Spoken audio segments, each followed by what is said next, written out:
The moon hung low in the ink-black sky as Sarah's headlights sliced through the darkness on a desolate highway. She was exhausted, having driven for hours on the seemingly endless road that stretched ahead. The only company she had was the soft hum of the engine and the eerie silence of the night. Sarah had been visiting her family in a distant town and was now making the long journey back home. The drive was lonely, but she found solace in the open road. The radio played a soft, melancholic tune, filling the car with a sense of melancholy that matched the solitude of the night. Miles passed by, and the road seemed to go on forever. Sarah's eyelids grew heavy, and she yawned, rubbing her tired eyes. She knew it wasn't safe to drive while so tired, but she was determined to make it home tonight. As the road continued to wind through the dark wilderness, Sarah noticed a sign up ahead. It read, "Rest stop ahead, next exit, 5 miles." Relief washed over her. A place to rest and maybe grab a cup of coffee was exactly what she needed. Sarah followed the highway, her anticipation growing as the miles to the exit marker ticked down. Finally, the exit appeared, and she veered off the highway onto a narrow, poorly lit road that led to the rest stop. The rest stop was situated deep in the woods, and the trees seemed to close in on both sides of the road. It felt like a place frozen in time, untouched by civilization. The rest stop itself was small and rustic, a collection of picnic tables, a dilapidated restroom building, and a vending machine.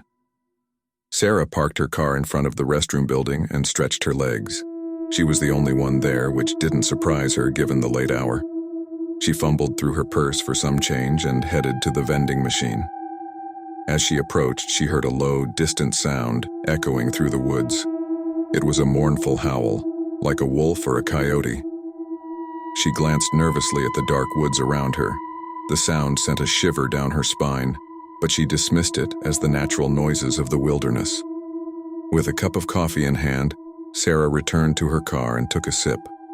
The warm liquid revived her, and she decided to use the restroom before continuing her journey. She grabbed her flashlight and made her way to the restroom building. The restroom was dimly lit and smelled of mildew. Sarah hurriedly finished her business and was about to leave when she heard a faint whisper coming from one of the stalls. It was a voice, soft and pleading. "Help me, please." Startled, Sarah pointed her flashlight toward the stall. The door was closed, and she couldn't see anything inside. Her heart pounded in her chest as she cautiously approached the stall and pushed the door open. To her horror, the stall was empty. There was no one there, but the whispering voice continued, growing more frantic. "Help me! Don't leave me here!" Sarah backed away, her pulse racing. The voice seemed to be coming from all around her, echoing through the restroom. She stumbled out of the building and back to her car. With trembling hands, she started the engine and pulled out of the rest stop, leaving the eerie place behind. The voice still whispered in the darkness, and she couldn't shake the feeling of being watched. As Sarah continued down the highway, the sense of unease grew. She couldn't forget the haunting voice in the restroom or the mournful howl in the woods. She glanced in her rearview mirror and gasped. In the reflection, she saw a shadowy figure sitting in the back seat of her car. It had long, bony fingers and hollow, lifeless eyes. She screamed and slammed on the brakes, swerving to the side of the road. The figure in the back seat turned its head slowly, locking eyes with Sarah. Its mouth twisted into a sinister grin, and it whispered, "You shouldn't have left me back there." Terrified, Sarah jumped out of the car and ran into the woods, not looking back. The howling of the wind and the whispering voices followed her, growing louder and more menacing. Hours later, a passing motorist found Sarah's abandoned car by the side of the road. The search for her in the woods proved fruitless.